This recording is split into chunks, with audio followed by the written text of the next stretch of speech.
Querido Manuel, buenas tardes, un gusto en saludarte también para nuestro querido Jesús Escobar. Les envío un fuerte abrazo desde Zacatecas y a todo el auditorio. Muchas gracias, estimado Carlos. También te envío un fuerte abrazo a ti, estimado Jesús. Buenas tardes. ¿Cómo estás? ¿Cómo te va? ¿Qué tal, mi querido Manny, mi querido Carlos? Un abrazo y siempre honrado de poder compartir esta mesa con ustedes. Muchas gracias, encantado y privilegiado como siempre. Inicio contigo, querido Carlos, sobre pues el tema del momento, ¿no?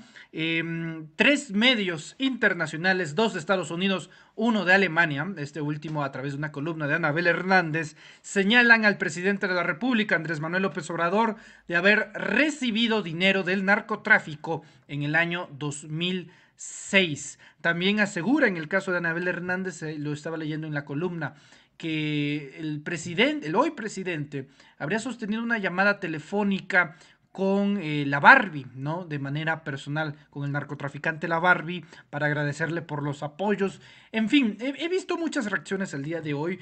Lo que más me llama la atención es la respuesta del presidente, no tanto en señalar lo que en otras ocasiones, como a Carlos Loret de Mola, sería es un corrupto, es una difamación, sino que aquí el presidente López Obrador utiliza la conferencia mañanera para decir: denuncio no a los periodistas, sino al gobierno de los Estados Unidos. Ya respondió la DEA, el gobierno de los Estados Unidos, que actualmente esa carpeta de investigación no está abierta, sino que se cerró hace 13 años.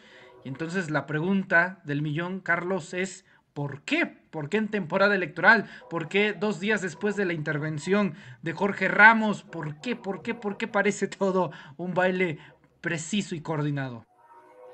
Desde el año pasado, el presidente López Obrador ya había informado, había alertado a la población, a México, al mundo a través de las mañaneras, que la oposición estaba muy desesperada, andaban muy nerviosos, muy ansiosos, y dijo el presidente López Obrador que se iba a poner peor, que se iba a poner más violento, que habíamos que tener más cuidado, inclusive los ha convocado muchas veces pues a tranquilizarse, a calmarse, a seguir haciendo las cosas en el marco de la política, y esto pues viene operando desde hace mucho, desde hace bastante tiempo. Hay que recordarle al auditorio que el presidente López Obrador mínimo ha sido investigado hasta por debajo de las piedras durante 30 años, desde que nació el PRIAN, desde que Salinas de Gortari se robó la elección con el apoyo de Diego Fernández de Ceballos, entre algunos otros, que fue cuando nació el PRIAN.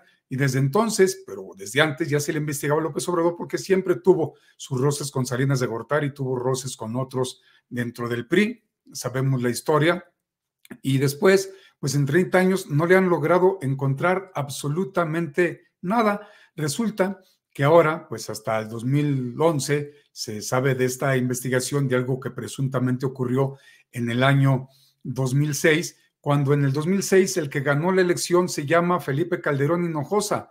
Y vámonos a la historia, porque no se puede hacer análisis si no nos vamos hacia atrás, si no nos vamos a la historia, porque es importante, que nunca le han encontrado nada al presidente de la República, pero es importante recordarle al auditorio quién desgobernaba la nación en el año 2006. Se llama Vicente Fox Quesada, un Vicente Fox Quesada, un delincuente electoral, entre otras, que pues él cínicamente ha aclarado y está en redes sociales que él hizo todo lo posible y metió todo el poder del Estado mexicano para derrumbar la elección del presidente López Obrador.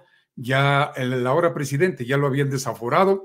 Vicente Fox opera para robar la elección y que llegara el genocida y espurio de Felipe Calderón Hinojosa en el año 2006. Pero ¿quién trabajaba con Vicente Fox?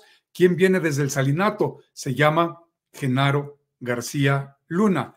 No sabía nada Genaro García Luna con los vínculos con el crimen organizado. ¿Quién estaba a cargo del Instituto Federal Electoral? ¿A quién habían puesto?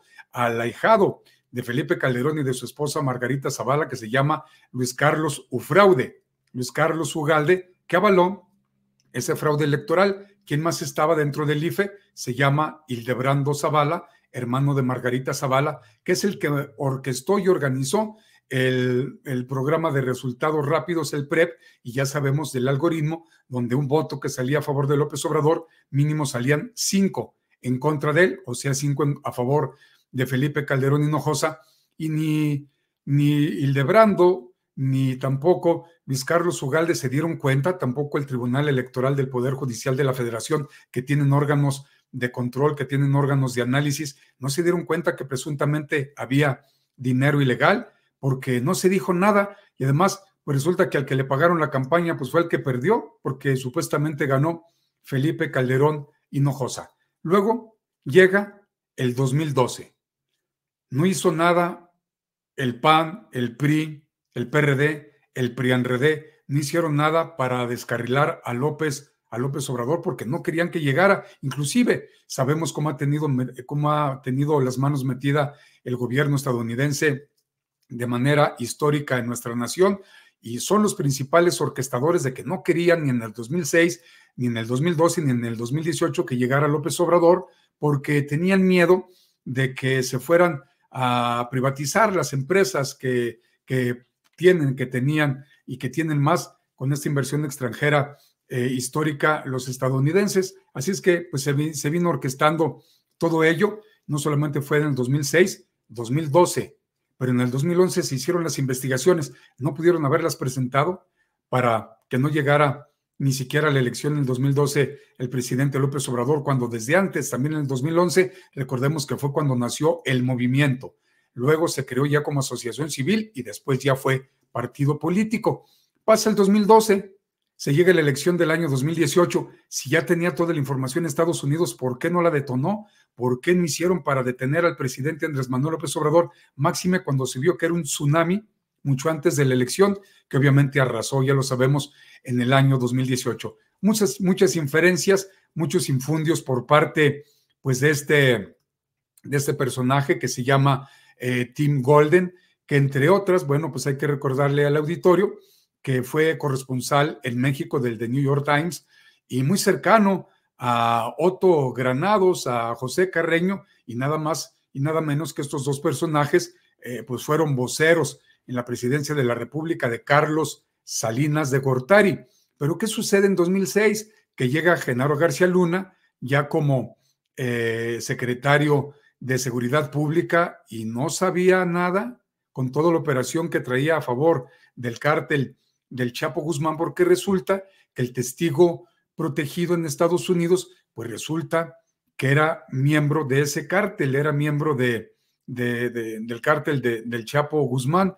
Entonces, pues aquí hay muchas inconsistencias. Anabel Hernández no ha presentado absolutamente nada. El tal Tim Golden, pues pone como título, para aquellos que saben inglés y que lo han traducido muy bien, pone una pregunta y Anabel Hernández afirma lo que es una pregunta, pero Anabel Hernández afirma sin presentar ninguna prueba. Habla de una llamada telefónica, habla de un audio que nunca presenta, donde supuestamente López Obrador le dio las gracias a la Barbie, pero resulta que la Barbie, cuando fue detenida, al que denunció fue a Calderón Hinojosa y a Genaro García Luna. Por eso la Barbie estaba sonriente, porque luego se supo que era informante la Barbie de la DEA. Entonces, viniéndonos al presente, llega el 2018, no se hizo absolutamente nada, porque efectivamente, Manuel, como tú preguntas, en el 2024, 4 meses antes de una elección, están sacando todo esto, insisto, con infundios e inferencias, porque ni Tim Golden ha sacado ninguna prueba, y mucho menos Anabel Hernández. Todos se lo achacan, entre otros a Nico, que muchos años fue chofer del presidente López Obrador, pero no se dice que le haya llegado el dinero directamente a López Obrador. Supuestamente la llamada que dice Anabel Hernández, donde López Obrador le dio las gracias, pero pues ya hoy fueron brutalmente desmentidos, porque en entrevista para Carmen Aristegui, Mike Vigil, que era en ese momento, en el 2006, jefe de operaciones de la DEA, pues desmiente de manera... Para Luis Cárdenas, estimado Carlos. Para Luis Cárdenas, gracias. Mike Vigil desmiente a Anabel Hernández, inclusive dice que, bueno, pues denuncia a ese tipo de periodismo, entre comillas, que son muy, pues él no lo comenta como amarillistas, lo da con otro nombre. Gracias por la corrección, mi querido Manuel. Pero el periodista Jesús García, para el medio muy importante en Estados Unidos para habla hispana que se llama La Opinión, pues le confirma el Departamento de Estado, porque Jesús García dice en su columna que pidió información a la DEA y la DEA lo redirigieron inmediatamente al Departamento de Justicia. ¿Y qué dice el Departamento de Justicia? Que esa investigación fue cerrada porque no hay ningún dato, nada verificable que pudiera ir en contra del presidente López Obrador, que pues fue cerrado desde hace bastantes años y que pues no hay absolutamente nada que perseguir en contra del ahora presidente de México, Andrés Manuel López Obrador. Manuel, Jesús. Muchas gracias, estimado Carlos. Justamente sobre eso, Jesús, estoy leyendo actualizaciones sobre el caso y veo que Tim Golden pues se echó para atrás, está reculando, ¿no?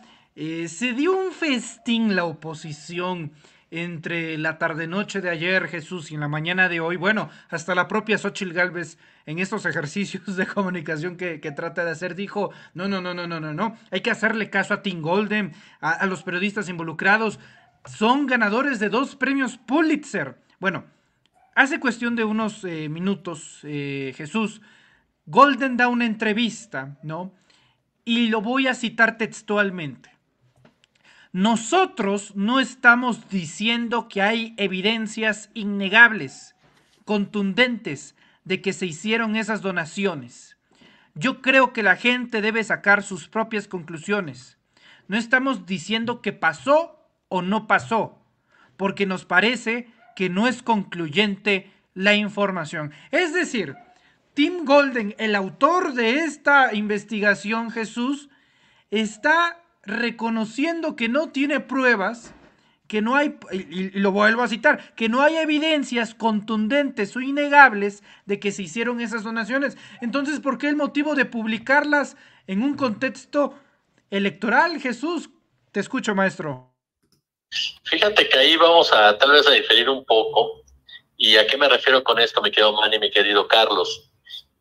Yo tuve la oportunidad de 3 aspectos en las últimas horas. De leer la versión en inglés, de leer la versión en español y de ver el manejo informativo que le dieron varios medios en nuestro país. La versión en inglés, que es la versión que efectivamente se pensaría que es una réplica directa, la de español, en ningún momento efectivamente, en ningún momento sentencian o dan como un hecho que Andrés Manuel López Obrador haya recibido como tal esa cantidad de dinero o tuviera siquiera conocimiento de ese presunto financiamiento. Lo que hace esa publicación simplemente es presentar un informe de los agentes de la DEA, un informe que fue desechado por la propia DEA y sobre todo por los fiscales de Nueva York, que cuando conocieron del mismo, y lo dice tal cual la nota de ProPublica, cuando conocieron la imagen, cuando conocieron las grabaciones, se sintieron profundamente decepcionados. ¿Por qué? Porque en un caso tan importante, pues no podías ir con ese tipo de pruebas. También la nota habla, y lo deja muy en claro, que esa investigación estaba cerrada como tal por parte de la DEA y que estos agentes tuvieron que seguir trabajando ellos solos, este pequeño grupo, sin llegar absolutamente a nada. A mí me parece que mucho de lo que vimos en las últimas horas no es responsabilidad como tal de Tim Golden, ni siquiera de ProPublica. Fue responsabilidad directa de la manera como en México se le dio el tratamiento a esa información. ¿Por qué?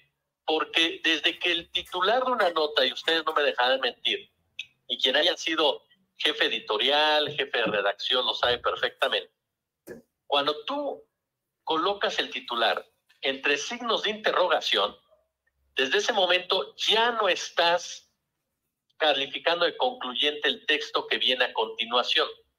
Eso es muy importante entenderlo. Por lo tanto, cuando uno ve el titular de esta nota en su versión original y en su versión en español, en ningún momento asegura que Andrés Manuel López Obrador recibió dinero del crimen organizado. En ningún momento lo plantea como un hecho. Lo plantea ahí, y ahorita voy con ese punto si ustedes gustan.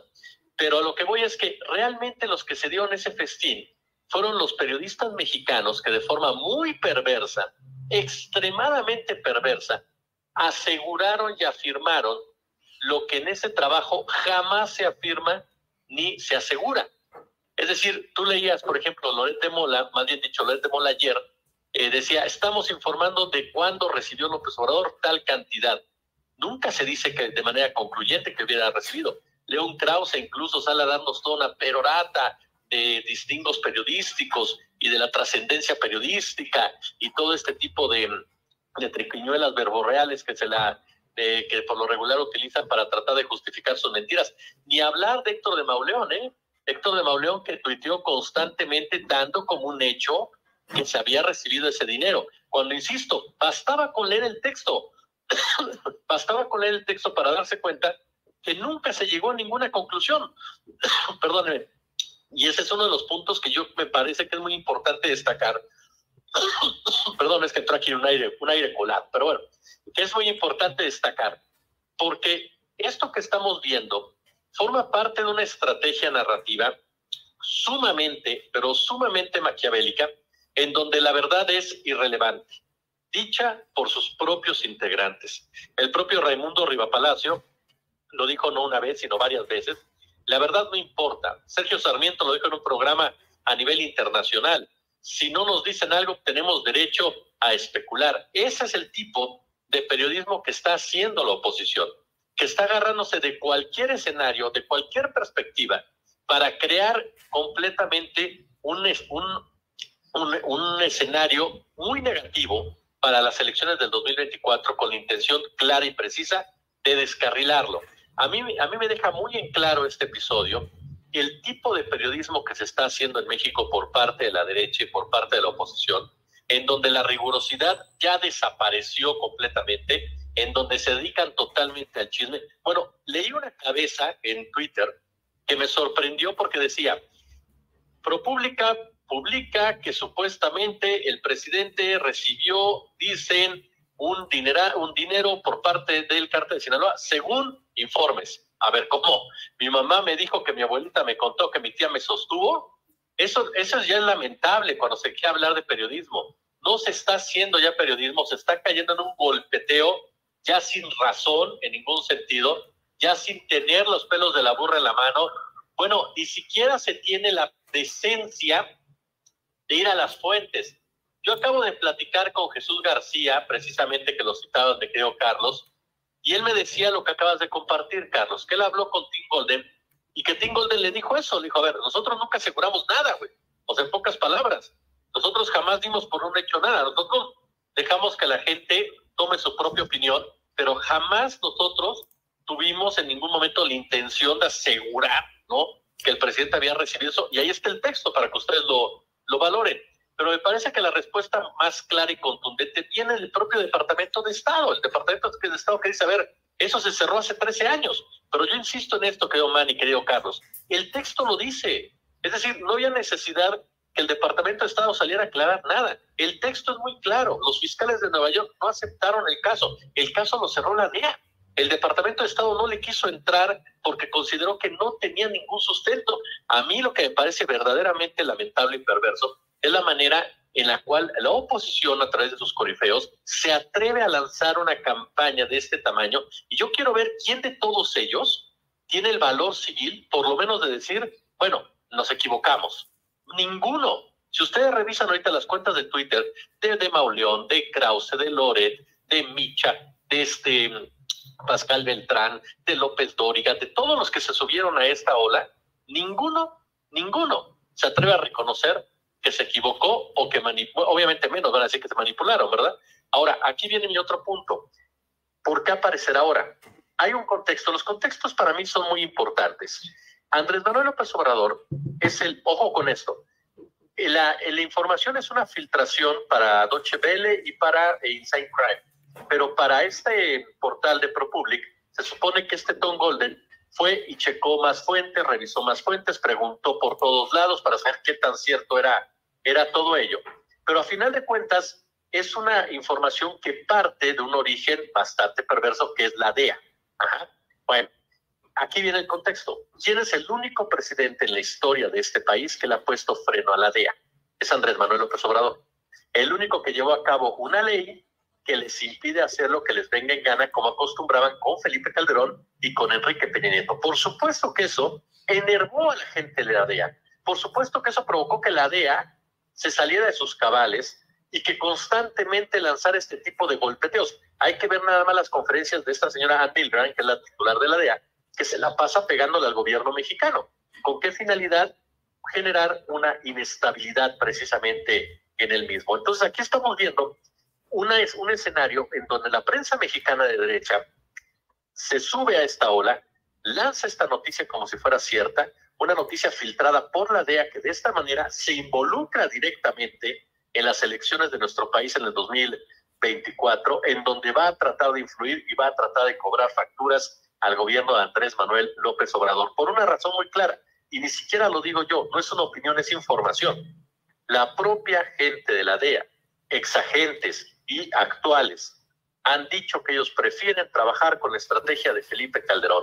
¿Quién es la única que ha dicho que va a reponer la estrategia de Felipe Calderón? La misma que se va a Estados Unidos a una gira artística, en pocas palabras, a ponerse de tapete y a ofrecer, como ya lo hizo hace unos días, a los empresarios gringos, el sector energético de nuestro país, que casualmente la Suprema Corte echa para atrás la reforma en esta materia que llevó a cabo el presidente de la República, Andrés Manuel López Obrador, tan solo hace unas cuantas horas. Estamos en un escenario, y con esto concluyo, estamos en un escenario muy peligroso para las elecciones del 2024, en donde todos estos intereses fácticos van a jugar un papel y van a buscar en todos los sentidos imponer sus condiciones, haya sido como haya sido. Y en el caso de la DEA muestra precisamente cómo juega y de la forma como juega, que es una forma de verdad completamente delictiva, porque lanzar ese tipo de filtraciones para generar esta inestabilidad en la misma semana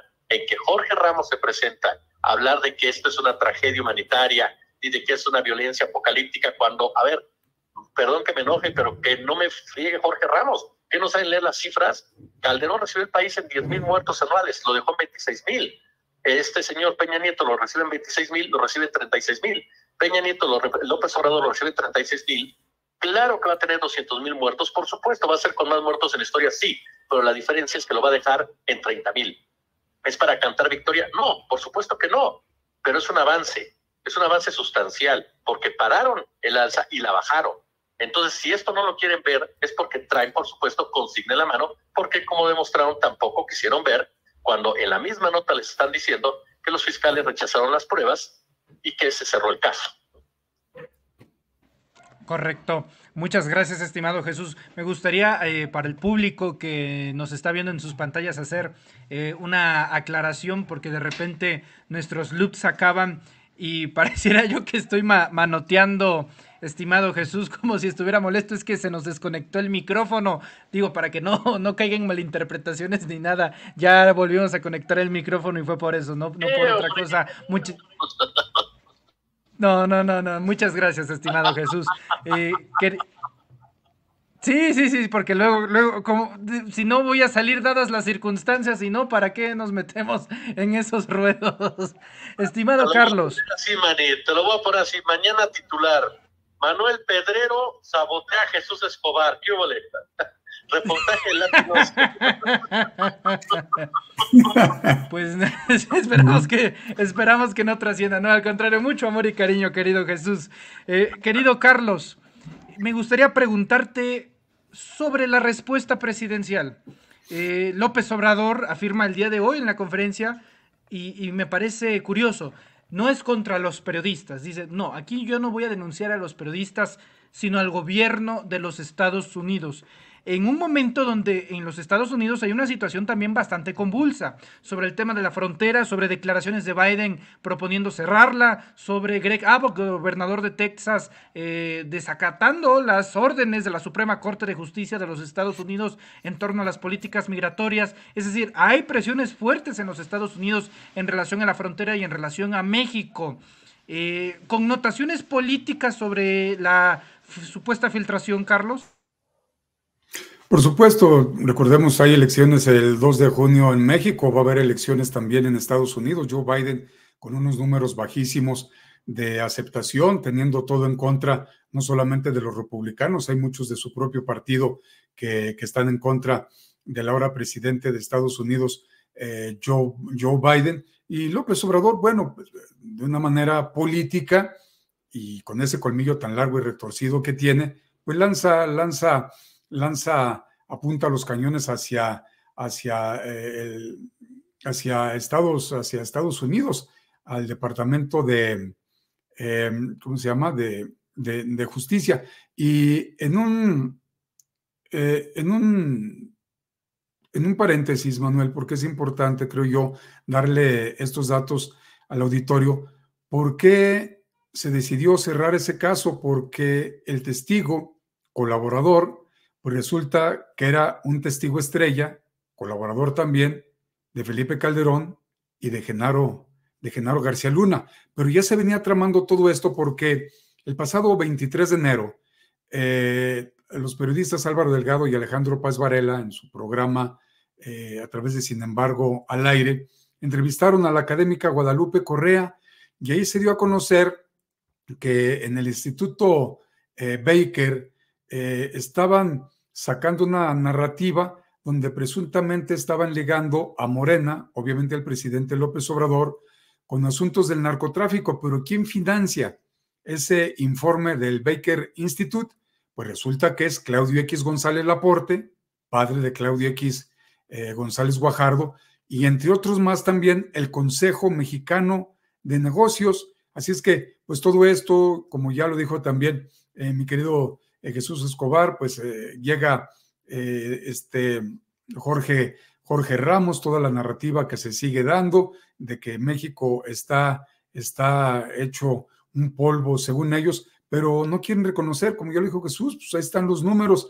López Obrador se los dijo claritos a Jorge Ramos, pero ellos van a seguir con la narrativa porque es lo que quieren meter. Todo este golpeteo, un golpe blando que, insisto yo, que se viene dando ya desde hace bastante tiempo. La Corte sigue operando en contra de México, que no es en contra del presidente López Obrador. Y bueno, pues todo porque no saben cómo resucitar a quien desde un inicio pues, nació muerta la candidatura de Xóchitl Gálvez a la presidencia de la República, que como ya lo adelantó Jesús, va a Estados Unidos, lo anuncia hoy como voz cero, el impresentable de Ildefonso Guajardo, prófugo, lo metieron con calzador como diputado federal para que pues siguen engañando a la gente. La inmunidad no es sinónimo de impunidad, la inmunidad se da en asuntos legislativos, pero bueno, ¿a dónde va a ir? A ponerse efectivamente de tapete, no solamente ante medios de comunicación golpistas estadounidenses, como es el Washington Post, como es el de New York Times, etcétera, etcétera, sino que va presuntamente invitada Xóchitl Gálvez por políticos estadounidenses, tanto demócratas como republicanos, pero ya también fue descubierta aquí en México que Xóchitl Gálvez imploró que la recibieran. Es a lo que va, se va a reunir con organizaciones, pues entre otras la USAID, que sigue operando para desestabilizar México, para desestabilizar esta próxima elección, y pues sigue la embajada de Estados Unidos en México desestabilizando porque desmienten al Gabinete de Seguridad Pública, desmienten a la propia canciller Alicia Bárcenas, diciendo presuntamente que pues eso de que hay narcotraficantes que utilizan armas de uso exclusivo del ejército estadounidense, lo desmiente el embajador, pero no da ninguna prueba. Así es que pues es el golpeteo brutal que se va a seguir recibiendo en contra del gobierno de México, principalmente porque quieren tumbar ya, descarrilar la elección de Claudia Sheinbaum, y obviamente que no quieren tampoco que se cumpla con el plan C, Manuel. Jesús. Muchas gracias, estimado Carlos. Jesús, fueron muchas cosas que pasaron en tan poco tiempo que uno no puede evitar pensar que hay pues una coordinación, ¿no? Te escuchaba particularmente pasional con Jorge Ramos, estimado Jesús. Creo que hay una cosa interesante, ¿no? Que en medio está el tema del fentanilo. La respuesta del presidente López Obrador a Ramos fue que la verdadera crisis, ¿no?, de muertes se encuentra en los Estados Unidos por el tema del fentanilo. ¿no? Y que ha sido pues una de las luchas, ¿no? De estas organizaciones de la DEA, y que ahora está en el ojo del huracán por parte del gobierno de los Estados Unidos. Que venga una respuesta como esta, tan solo unos días, de hecho al día siguiente, ¿no? Porque empezó a circular en la tarde, en la mañana de ayer, ¿no? Jesús, pues resulta en un timing interesante. Entonces me gustaría preguntarte, más allá de las connotaciones políticas que pueda tener en México, ¿cuáles son las que lo tienen Estados Unidos? Ahora con una Xochitl Gálvez que en efecto anuncia una gira por los Estados Unidos, allá por Nueva York y por otras zonas de la Unión Americana. Jesús. Este tema del fentanilo es muy interesante porque nos muestra precisamente, Manny, Carlos, la enorme hipocresía de Estados Unidos en la mal llamada guerra en contra de las drogas. ¿Y a qué voy con esto? La crisis de fentanilo la creó el propio Estados Unidos, la industria farmacéutica, afectando precisamente a su población. No fueron los cárteles de la droga los que pusieron en un principio ese producto en manos de una enorme cantidad de personas. Fueron los propios médicos, la propia industria farmacéutica, y todo esto avalado por las propias leyes de los Estados Unidos. Hasta que esto tronó, digamos de esta manera, fue que trataron de poner un orden, pero ese orden ya se da cuando crearon, fíjense lo perversos que son, crean el mercado de adictos, que siguen nutriendo, por cierto, porque siguen otorgándoles sellos a través de ONGs a las personas adictas que están en Kensington y en estos lugares, Skid Row y todo ello. Siguen siendo ellos los que están surtiéndoles esas drogas. ¿Por qué? Porque son personas que ya no pueden dejarlas, es decir, siguen manejando el mercado de los adictos a su antojo desde el punto de vista legal, y también lo hacen desde el punto de vista ilegal, porque a final de cuentas, ¿quiénes son parte medular en el tráfico de las sustancias que llegan para producir el fentanilo? Ojo, la DEA hipócritamente ha jugado con las cifras y ha dicho, el problema son los chapitos. Por supuesto, yo no voy a defender a los chapitos, ni mucho menos, pero ahí están los números nuevamente. La gran cantidad de precursores para la producción de fentanilo, ahí están los datos. Insisto, no es opinión, es información.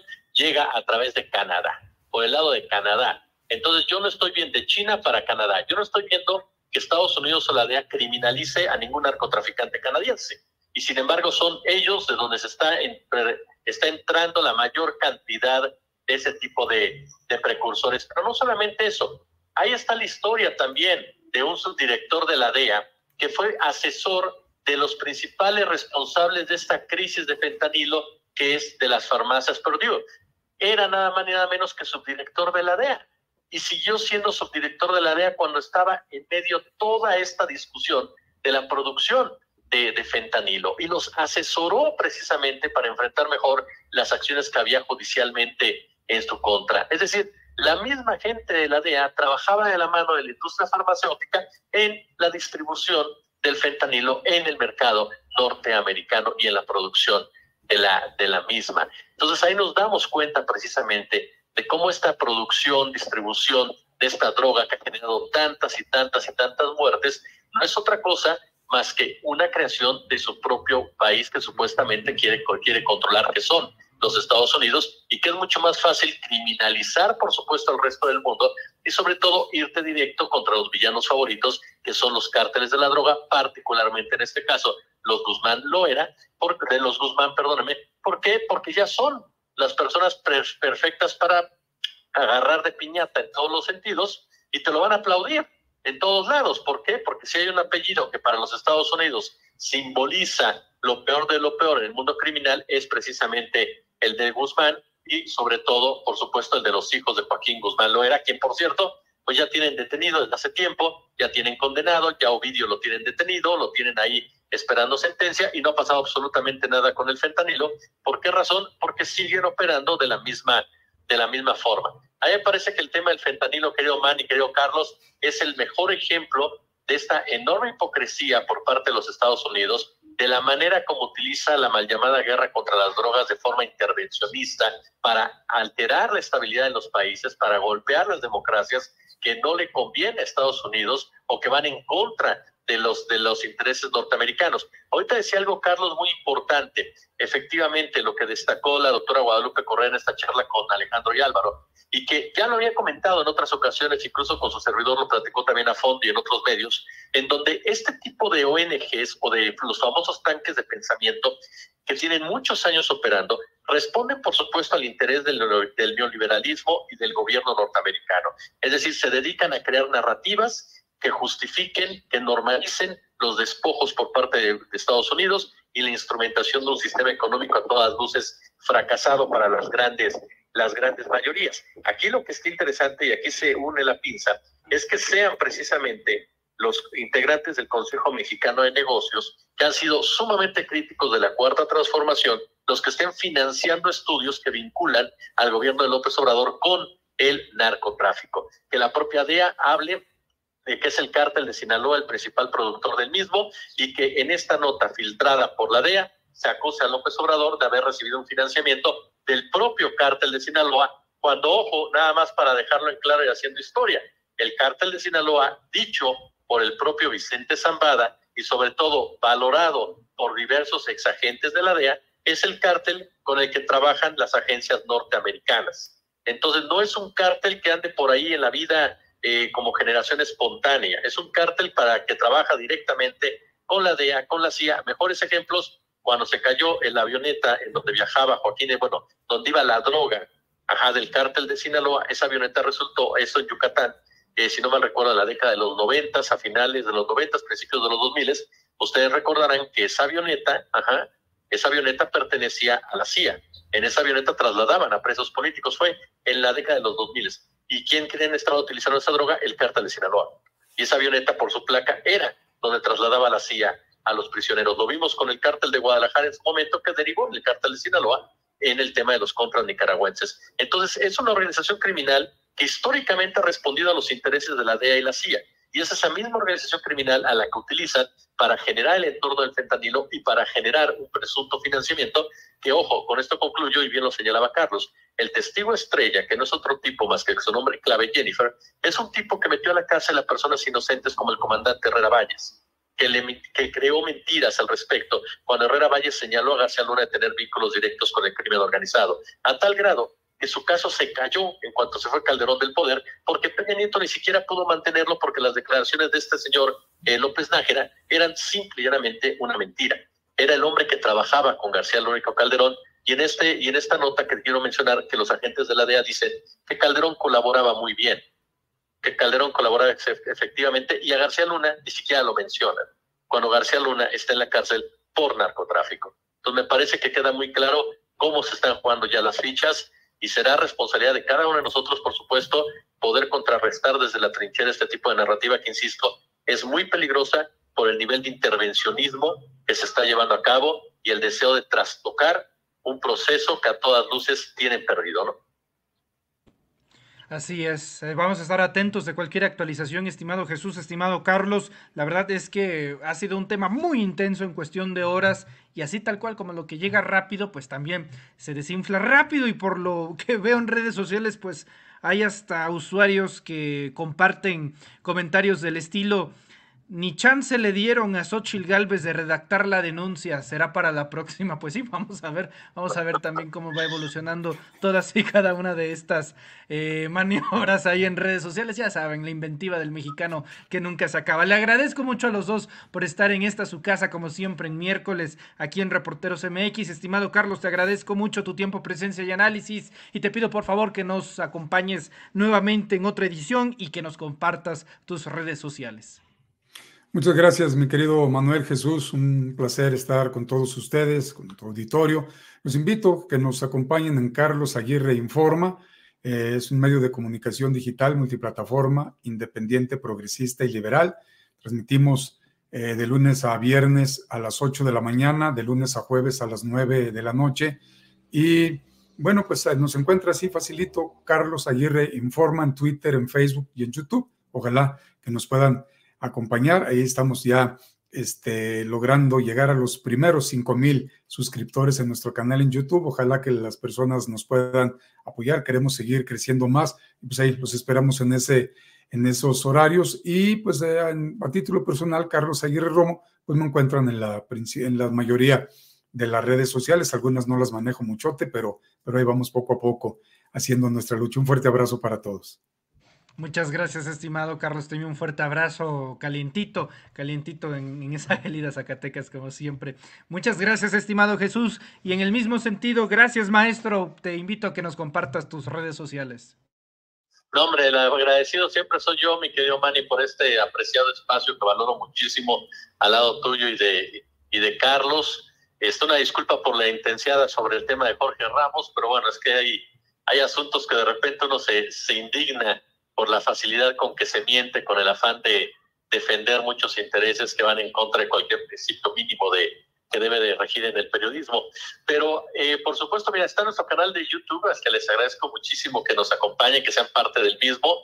Estamos subiendo contenido, por supuesto, todas las noches, a partir de las 8:30, después de las 21:30, en las mañanas también, alrededor de las 11 de la mañana. Y si me permiten, mi querido Manny, hoy, por supuesto, vamos a abordar este tema desde esta óptica en torno a la manipulación por parte de los diferentes medios de comunicación, los diferentes intereses norteamericanos, por supuesto, cómo se va creando esta estrategia. Y vamos a tener también, por supuesto, regularmente entrevistas en donde tratamos de abordar, de profundizar pues todo y cada uno de los detalles que se van generando en la acontecer nacional e internacional. Y nuestro canal de TikTok, en donde les agradecemos muchísimo que siempre estén pendientes, que nos sugieran temas, que nos permitan participar e interactuar con ustedes. Igual, ambos Jesús Escobar Tobar. Y bueno, nuestra cuenta de X, @jet1403, en donde hemos estado muy activos y ya con nuestro buen caudal de bots atrás y trolls, siempre recordándonos nuestra podredumbre periodística, dirían por ahí. Sí, preocupémonos el día que no aparezcan esos bots, estimado Jesús, porque ese día que no aparezcan es... Exactamente. Muchas gracias, querido Jesús. Muchas gracias, querido Carlos. Les envío un fuerte abrazo a los dos y estamos en contacto. Abrazo. Son los maestros Jesús Escobar Tobar y Carlos Aguirre Romo hablando con nosotros sin más.